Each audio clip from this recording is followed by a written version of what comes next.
স্বাগত জানাচ্ছি খাতুনগঞ্জ থেকে। সাথে আছে আমি শামীম জাহেদি। যুক্তরাষ্ট্রের সঙ্গে বাণিজ্য ও বিনিয়োগ সহযোগিতা চুক্তি বা টিকফা সই করতে যাচ্ছে সরকার। আর আমরা কথা বলবো আজকে টিকফা নিয়ে। আর এ নিয়ে কথা বলতে আমার সাথে স্টুডিওতে আছেন পলিসি রিসার্চ ইনস্টিটিউট বা PRI এর নির্বাহী পরিচালক আহসান এইচ মনসুর। তবে মূল আলোচনা যাওয়ার আগে দেখে নিই একটি প্রতিবেদন। বাংলাদেশের মোট রপ্তানি আয়ের ২২% আসে শুধু যুক্তরাষ্ট্রের বাজার থেকে, কিন্তু এই দুদেশের বাণিজ্য স্বার্থ নিয়ে আলোচনার কোনো প্ল্যাটফর্ম নেই।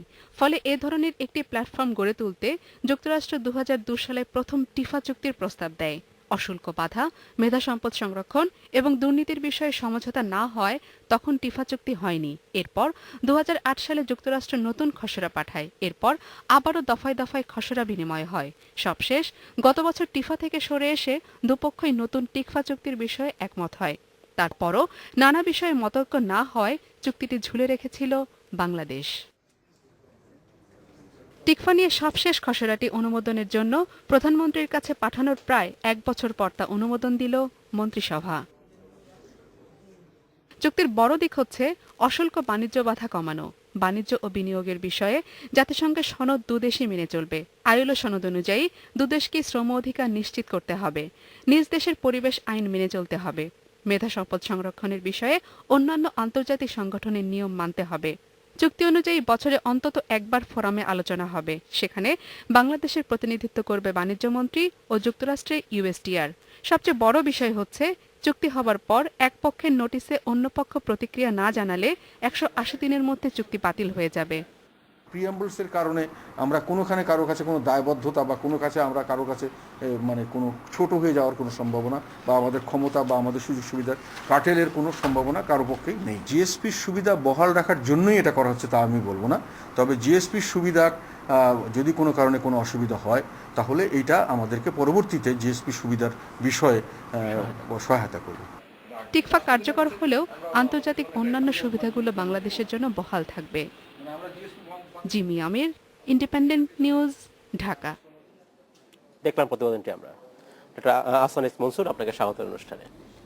আমরা আমাদের প্রতিবেদন দেখলাম যে টিকফার যে চুক্তির যে খসড়া সেটা ড্রাফট ক্যাবিনেটে অ্যাপ্রুভ হয়েছে এবং শীঘ্রই সরকার এই চুক্তি স্বাক্ষর করতে যাচ্ছে যুক্তরাষ্ট্রের সাথে। এই চুক্তি এইটার পরে পক্ষ বিপক্ষ দুই ধরনের মন্তব্য আসছে। আপনি আমাদের বলবেন যে ভালো দিকটা কি আর কনসার্ন বা মন্দ দিকটা কি এই চুক্তির ফলে? এই চুক্তিটা বহুদিন ধরেই আলোচিত ছিল, বহুল আলোচিত। আমরা এটাকে আমি বললাম কিছুটা হলেও আমরা এটাকে এক্সপেক্ট করছিলাম যে এটা হয়তো অনেক আগেই হয়ে যাওয়া সম্ভব ছিল এবং উচিত ছিল, আমার ব্যক্তিগত ধারণা। তো যাই হোক, সময়ের সাথে এটা হয় নাই, কিন্তু দেরিতে হলেও এখন এটা সম্পন্ন হয়েছে। এটার গুরুত্বটা অনেক দিক থেকেই আমাদের জন্য আমাদের ভেবে দেখতে হবে। কারণ মার্কিন যুক্তরাষ্ট্র হচ্ছে আমাদের সবচেয়ে বেশি একটা দেশ, যেখানে আমাদের সবচেয়ে বেশি রপ্তানিযোগ্য পণ্য আমরা এখানে রপ্তানি করে থাকি, একটা সিঙ্গেল দেশ হিসাবে 22% যেটা আপনারা একটু আগে বললেন। তো সেটা সেই দৃষ্টিকোণ থেকে দেখলে পরে আমাদের কমার্শিয়াল ইন্টারেস্টটা কিন্তু আছে। এবং মার্কিন যুক্তরাষ্ট্র আরেকটা দেশ যেখান থেকে আমরা অনেক ধরনের ইনভেস্টমেন্ট এবং টেকনোলজি ট্রান্সফারও ভবিষ্যতে আশা করি, এবং সেদিক থেকে দেখলেও আমাদের ইকোনমিক ইন্টারেস্ট তাদের সাথে জড়িত আছে। এবং অবশ্যই মার্কিন যুক্তরাষ্ট্র দেখছে বাংলাদেশকে একটা উদীয়মান একটা ইমার্জিং কান্ট্রি, যেখানে তাদের ভবিষ্যৎ ইনভেস্টমেন্ট, তাদের ভবিষ্যৎ কমার্শিয়াল ইন্টারেস্ট, তাদের ভবিষ্যৎ সিকিউরিটি ইন্টারেস্ট, এগুলোকেও তাদের মনে রাখবে তারা তাদের দিক থেকে। তো আমি মনে করি যে উভয় দিকেরই যথেষ্ট কারণ আছে টু হ্যাভ একটা ফর্মাল ফ্রেমওয়ার্ক অথবা ফোরাম ফর ডিসকাশন। এই ফোরামটা আমরা দুই পক্ষই কাজে লাগাতে পারবো। এখনো তো এক ধরনের একটা ফোরাম আছে যেটা 6 মাস পর পর যুক্তরাষ্ট্র থেকে অফিসিয়াল আসেন, এবং কিছুদিন আগে যেটা একটা বৈঠক হলো। এখন যেটা আছে সেটাকে আমরা কিছুটা বলবো অ্যাডহক, মানে কোনো স্ট্রাকচার্ড নাই, কোনো লিগ্যাল অব্লিগেশন কারোর নাই, কমিটমেন্ট নাই, কিন্তু প্রয়োজনে আমরা এক পক্ষ আরেক পক্ষকে কন্ট্যাক্ট করে একটা ডেট ঠিক করে তারা চলে আসে। এবং এটা অনেকটা আনস্ট্রাকচার্ড ওয়েতে হচ্ছে। এখন যেটা হবে ভবিষ্যতে সেটা হবে যে এটা নোটিফিকেশন হচ্ছে একটা সার্টেন টাইমে বছরে মিনিমাম একবার বসতে হবে, দুবারও বসতে পারে তারা, সেই অধিকার আছে। এবং একটা কথা যেটা আমাদের মাননীয় মন্ত্রী মহোদয় বললেন যে আমরা নোটিফিকেশন যদি বাংলাদেশে যদি কোনো কনসার্ন থাকে, যেমন জিএসপি যদি আমাদের না দেয়, তাহলে আমরা একটা নোটিফিকেশন ইস্যু করতে পারি যে আমরা জিএসপি কেন দিলে না এই বিষয় নিয়ে এবং কি করতে হবে সেই বিষয় নিয়ে আমাদের পূর্ণাঙ্গ আলোচনা আমরা করতে চাই। এই যে একটা অধিকার, এটা কিন্তু এই এই ফোরামের থ্রুতে আমরা পেয়ে যাবো, টিকফার মাধ্যমে পেয়ে যাবো। এটা পেয়ে যাবো, এটা আমাদের আইনগত অধিকার হয়ে যাবে। আচ্ছা। তখন মার্কিন যুক্তরাষ্ট্রকে আসতে হবে, বসতে হবে এবং আমাদেরকে বলতে হবে যে কি কারণে তারা দেয় নাই এবং কি কারণে এটা আবার রেকটিফাই করা সম্ভব হতে পারে বাংলাদেশের পক্ষে। এই ধরনের ফ্রেমওয়ার্ক থাকার দরকার আছে। ব্যক্তির ক্ষেত্রে যখন বিনিয়োগ হয় বা ব্যক্তি ক্ষেত্রে যখন ট্রেড হয়, আমাদের গার্মেন্টসের অনেক জিনিস মার্কিন যুক্তরাষ্ট্রে রপ্তানি হয়। কিছু কিছু ক্ষেত্রে নিশ্চয়ই তারা ব্যক্তি পর্যায়ে বা কোম্পানি পর্যায়ে বিভিন্ন রকমের সমস্যা পড়ে। রাইট। যে সমস্যাগুলো দুই ধরনের হতে পারে, কমার্শিয়াল ডিসপিউটও পড়তে পারে এবং কিছু হতে পারে যে নন tariff barrier type dispute. Right. এবং এই উভয় ক্ষেত্রেই কিন্তু কনসালটেশনটা একটা বড় রোল প্লে করতে পারে আমাদের জন্য। কারণ তখন মার্কিন সরকার হস্তক্ষেপ করতে পারে যে এই জিনিসটা কেন আনফেয়ারলি ট্রিট করেছে বাংলাদেশ সরকার, এটা তুলেছে আমাদের কাছে এবং এটা আমরা এইভাবে করলে আমরা এগ্রি করেছি এবং সেইভাবে রেকটিফাইং পলিসি তারা নিতে পারে। আচ্ছা।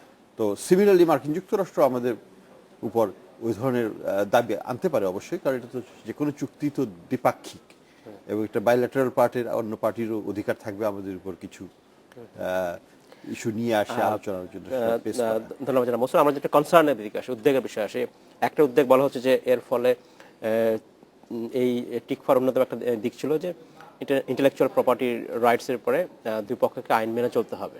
সেক্ষেত্রে বাংলাদেশে বলা হচ্ছে যে আইটি খাত ক্ষতিগ্রস্ত হবে, এমনকি ফার্মাসিউটিক্যালস খাত ক্ষতিগ্রস্ত হবে বলে উদ্বেগ প্রকাশ করা হচ্ছে বিভিন্ন মহল থেকে। আপনি কি এর সাথে একমত কিনা? এখানে আমাদেরকে একটু ভেবে দেখতে হবে যে আমরা কতদিন ফ্রি রাইডিং চাই বা করতে পারি। ফ্রি রাইডিং বলতে আমি মিন করি যে আইন না মেনে বিশেষ কিছু করা। এখানে আমি বলবো যে বাংলাদেশ আমরা যদি এই চুক্তির যেটা হয়েছে সেটা যদি পড়ি, সরকার খুব কেয়ারফুলি এটাকে সবকিছু ইস্যুকেই আন্তর্জাতিক চুক্তির সাথে মোটামুটিভাবে লিঙ্ক করে দিয়েছে।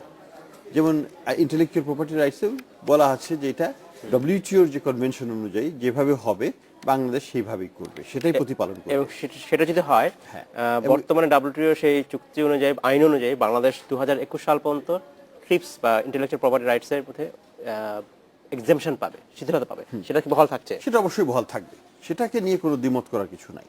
এবং এটা মার্কিন যুক্তরাষ্ট্র এককভাবে এটাকে কোনো মতেই ক্ষতিগ্রস্ত বা করতে পারবে না। আচ্ছা। তো এই রাইটটা আমাদের আছে এবং যে কোনো ধরনের প্রভিশন, ইন্টারিম প্রভিশন বা ইন্টারিম বেনিফিট বাংলাদেশকে দেওয়া হয়ে থাকে, সেগুলোর বেনিফিট আমরা বর্তমানে এবং ভবিষ্যতে আমরা ডব্লিউটিওর কনভেনশন অনুযায়ী আমরা পেতে থাকবো এবং সেই ক্ষেত্রে মার্কিন যুক্তরাষ্ট্র হস্তক্ষেপের কোনো বিধান আমি এখানে দেখছি না। এখানে বাংলাদেশ সরকার বেশ কেয়ারফুলি দুটো জিনিসকেই, ট্রিপস এবং লেবার ইস্যুকে তারা আইএলওর সাথে সংযুক্ত করেছে, কারণ Bangladesh already signatory to the ILO convention এবং সেটাই তারা মানবে। এখানে হয়তো আমরা বলতে পারি যে আমরা হয়তো অনেক ক্ষেত্রে আমাদের যেটা মানার কথা আমরা সেগুলো মানি না। এই ক্ষেত্রে হয়তো তখন মার্কিন সরকার বলতে পারে যে তোমরা বাংলাদেশ সরকারের উচিত হবে এই জিনিসগুলোকে আরো ভালোভাবে প্রতিপালন করা, কারণ তারা আইএলওর সাথে লেবার ইস্যুতে এই ধরনের চুক্তিবদ্ধ আছে। একটা জিনিস হয়ে থাকে যেটা হচ্ছে, আমরা প্রায় নন ট্যারিফ ব্যারিয়ার কথা বলছি, তখন এই চুক্তির ফলে, টিকফার ফলে এই ইস্যুগুলো তখন কি আবার নতুন করে নন ট্যারিফ ব্যারিয়ার হিসেবে দেখা দেবে কিনা? নতুন করে নন ট্যারিফ ব্যারিয়ার হিসেবে আমি মনে করি যে নন ট্যারিফ ব্যারিয়ার তো সব দেশেই আছে দুনিয়াতে, এবং কিছুটা যৌক্তিক কারণে, কোনো কোনো ক্ষেত্রে অযৌক্তিক কারণে। আচ্ছা। কোনো কোনো ক্ষেত্রে এটাকে ট্রেড ব্যারিয়ার হিসেবে ইউজ করা হয়ে থাকে। তো যদি এটা যৌক্তিক কারণে থাকে সেই ক্ষেত্রে তো ডিসকাশনের কোনো স্কোপ খুব একটা নাই। অযৌক্তিক কারণে যদি আমাদের পক্ষ থেকে যদি মনে হয় যে এটা অ্যাকচুয়ালি ট্রেড প্রোটেকশন হিসেবে ব্যবহার করা হয়েছে, তাহলে কিন্তু আমরা সেটা এই ফোরামে আমরা আবার তুলতে পারবো। এবং একটা ভালো একটা ডিসকাশন হওয়া উচিত যে কেন মার্কিন সরকার আমাদের এই ধরনের প্রোডাক্টের উপর এটা দিবে, সেই আলোচনা অবশ্যই করা যেতে পারে। অবশ্যই। এছাড়া আরেকটা বিষয় বলা হয়ে থাকে যে এর ফলে ফার্মাসিউটিক্যাল ইন্ডাস্ট্রিতেও নাকি একটা নেতিবাচক প্রভাব পড়বে বলে বলা হচ্ছে। আপনার কি মনে হয় সেক্ষেত্রে? এটা আমি সরাসরি ওইভাবে দেখছি না। আমি যেটা দেখছি যে ফার্মাসিউটিক্যাল ইন্ডাস্ট্রি যে বেনিফিট ডব্লিউটিও থেকে পাচ্ছে, সে বেনিফিট ততদিন পাবে এবং 2016 সাল পর্যন্ত এটা তো আমরা পাবোই। তারপরেও সরকার অবশ্যই এটাকে এক্সটেন্ড করার জন্য আমি শিওর তারা পদক্ষেপ নেবে এবং সেই জন্য একটা ক্যাম্পেইনও চালাবে এবং সেইখান থেকে হয়তো মার্কিন যুক্তরাষ্ট্রকেও আমরা আমাদের ফ্রেন্ড হিসেবে আমরা ব্যবহার করতে পারি ভবিষ্যতে। তো আমি মনে করি যে এই ডিসকাশন আমরা আমাদের যে ওষুধ শিল্পের যে সুবিধাটা আমরা পাচ্ছি, এটা কিন্তু ডব্লিউটিও নির্ভর। এবং ডাব্লিউটিওর অধীনে কন্টিনিউ করবে। এবং ডব্লিউটিওর অধীনেই কন্টিনিউ করবে। এবং একটা জিনিস আমাদের মনে রাখা উচিত, মার্কিন যুক্তরাষ্ট্রে কিন্তু আমরা এখনো কোনো ওষুধ এক্সপোর্ট করতে পারি না খুব একটা, সহজ নয়। সেটার জন্য আমাদের ড্রাগ অ্যাডমিনিস্ট্রেশনের অ্যাপ্রুভাল লাগবে, যেটা খুব কঠিন একটা ব্যাপার। এবং এটা হয়তো ভবিষ্যতে আমরা পাবো, কিন্তু সেটা ইন্ডিপেন্ডেন্ট ইস্যু, এটার সাথে এটাকে জড়ানোটা ঠিক হবে না। ধন্যবাদ জনাব মনসুর। আমাদের সময় হচ্ছে বিরতি যাওয়ার, ফিরে এসে আমরা কথা বলবো। সময় হলো একটা বিরতি যাওয়ার, ফিরছে শীঘ্রই, সাথেই থাকবেন।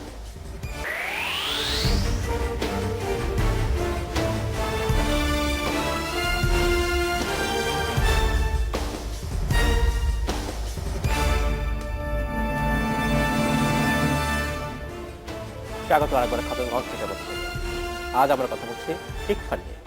এই নিয়ে আমার সাথে কথা বলতে আমাদের সাথে স্টুডিওতে আছেন পলিসি রিসার্চ ইনস্টিটিউট বা পিআরআই এর নির্বাহী পরিচালক আহসান এইচ মনসুর। যেটা মনসুর, আপনাকে স্বাগত অনুষ্ঠান আরেকবার। আমরা বিরতিতে যাবার আগে কথা বলছিলাম যুক্তরাষ্ট্রের যে বাণিজ্য বিনিয়োগ সহযোগী চুক্তি বা টিকফা নিয়ে, এবং আমরা এর বিভিন্ন দিক নিয়ে কথা বলছি, ইতিবাচক দিক, যে বিষয়গুলো উদ্বেগের বিষয় আছে, কনসার্ন আছে, সেটা নিয়ে কথা বলছি। আমি এখন আপনার কাছে যে বিষয়টা জানতে চাই সেটা হচ্ছে এই টিকফা চুক্তি বা টিফা, এই জাতীয় সিমিলার চুক্তি যুক্তরাষ্ট্রের সাথে কতটা দেশে রয়েছে, এবং এদের মধ্যে আমাদের প্রতিবেশী দেশ কটা রয়েছে? এই টিফা, যেটা অরিজিনালি আমাদেরটাও টিফাই ছিল, পরে এখন টিকফা হয়েছে, এই ধরনের চুক্তি মার্কিন যুক্তরাষ্ট্রের সাথে অনেক দেশের আছে, প্রায় 50টা দেশের বা তার অধিক দেশের আছে। এবং তার মধ্যে আমাদের প্রতিবেশী দেশগুলো প্রায় সবাই আছে বলতে গেলে, ভারত, পাকিস্তান, শ্রীলঙ্কা। আমরা এখন চীন কি আছে? চীনের সাথে তো অবশ্যই আছে, কিন্তু আরো উন্নত মানের আছে। আমি বলি টিকফাটা হচ্ছে একটা beginning of A consultation process, একটা বিভিন্ন ধাপ আছে। সর্বোচ্চ ধাপ হচ্ছে ফ্রি ট্রেড, যেখানে অবাধ বাণিজ্য হয়ে যায়, অবাধ ইনভেস্টমেন্ট হয়, এই ধরনের স্টেজে যাওয়া, যেটাতে আছে অবশ্যই NAFTA, north American free trade area, তারা আছে, এবং অন্যান্য অনেক দেশ আছে, তার মধ্যে ভিয়েতনাম আছে। কিন্তু যে ভিয়েতনাম মার্কিন যুক্তরাষ্ট্রের সাথে এত বছর যুদ্ধ করে এসছে, তারা এখন সর্বোচ্চ ক্লোজেস্ট ফাইন্যান্সিয়াল ইকোনমিক রিলেশনে আবদ্ধ মার্কিন যুক্তরাষ্ট্রের সাথে একটা ফ্রি ট্রেড এগ্রিমেন্টের মাধ্যমে। আবার তার নিচু স্তরে আছে, যেমন ফিলিপিন্সের আছে, চীনের আছে, ভারতের আছে। আমরা আর একটু হয়তো লেস ইনভলভ এই ধরনের, এটার বিভিন্ন ডিগ্রিজ অফ ইনভলভমেন্টের ব্যাপার আছে এখানে।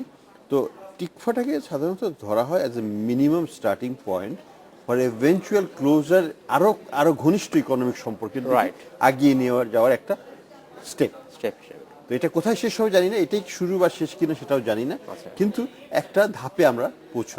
এই জাতীয় টিকফা বা টিফা চুক্তির মাধ্যমে যুক্তরাষ্ট্র যে দেশ স্বাক্ষর করেছে, তাদের মধ্যে এমন কোন দেশ আছে যারা দ্রুত তাদের বাণিজ্য বৃদ্ধি পেয়েছে যুক্তরাষ্ট্রের সাথে, এমন কোন উদাহরণ?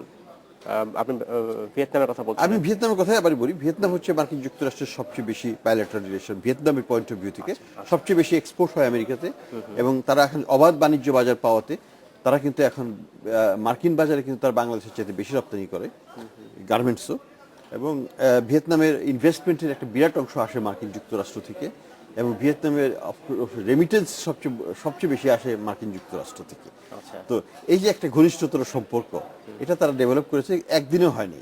মানে ফ্রি ট্রেড কিন্তু একবারে হয় না, এটা এই টিফা বা ইসের মতো একটা স্টেপে যে এক ধরনের বেটার আন্ডারস্ট্যান্ডিং, বেটার রিলেশনশিপের মাধ্যমে এটা আস্তে আস্তে গ্রো করতে থাকে, তখন আরেকটা উচ্চতর পর্যায়ে যায়। আপনার কি মনে হয় এই একই অবস্থা বাংলাদেশের ক্ষেত্রে হবে, যে বাংলাদেশের বাণিজ্য যুক্তরাষ্ট্রের যেটা আছে এখন তার আরো বৃদ্ধি পাবে? আমি এটা একটু বৃহত্তর প্রেক্ষাপটে বলি। বাংলাদেশের উচিত হবে সিরিয়াসলি নেগোশিয়েট করা বিভিন্ন ট্রেড ব্লকের সাথে। তার মধ্যে আসিয়ান আছে আমাদের পাশেই, এপেক আছে আমাদের একটু পাশে এবং বৃহত্তর, এবং বায়োল্যাটারাল ডিসকাশন ইউরোপিয়ান ইউনিয়নের সাথে আমাদের কিন্তু এখন শুরু হয়নি, ভারত কিন্তু করছে। এবং যদি ইউরোপিয়ানের সাথে ভারতের বায়োল্যাটারাল হয়ে যায়, তাহলে সেটা কিন্তু আমাদের জন্য অনেক রকমের বিপদ নিয়ে আসতে পারে। তো আমাদেরকে চিন্তা করতে হবে যে আমাদেরও বায়োল্যাটারাল ফ্রি ট্রেড ডিসকাশনে যেতে হবে বিভিন্ন ফ্রি ট্রেড গোষ্ঠীর সাথে।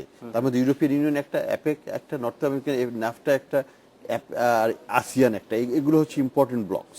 এগুলোর সাথে আমাদেরকে ইন্টিগ্রেট করতে হবে।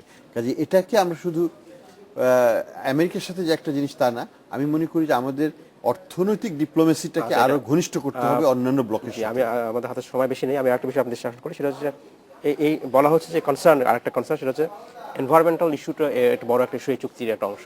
সেক্ষেত্রে বলা হচ্ছে কার্বন ট্যাক্সেশনের বিষয়টাও বাংলাদেশের ক্ষেত্রে যুক্ত হবে, এবং সেক্ষেত্রে বাংলাদেশের এক্সপোর্ট আরো কস্টলি হতে পারে, আপনার কি মনে হয়?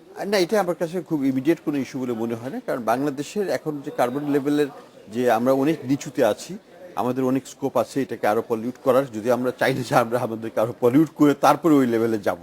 আচ্ছা। তো আমার যেটা ধারণা হলো যে এমিশনের ব্যাপারে, কার্বন এমিশনের ব্যাপারে আমাদেরও কিছু নিজস্ব উদ্যোগ নেওয়া উচিত, যেমন আমাদের ইটখোলাগুলো যেভাবে পলিউট করে, আমাদের ইন্ডাস্ট্রিগুলো যেভাবে বর্জ্য নিক্ষেপ করে, এই ক্ষেত্রে তো আমাদের নিজের স্বার্থেই আমাদের এটা আমাদের নিজের স্বার্থেই করা improvement করার দরকার।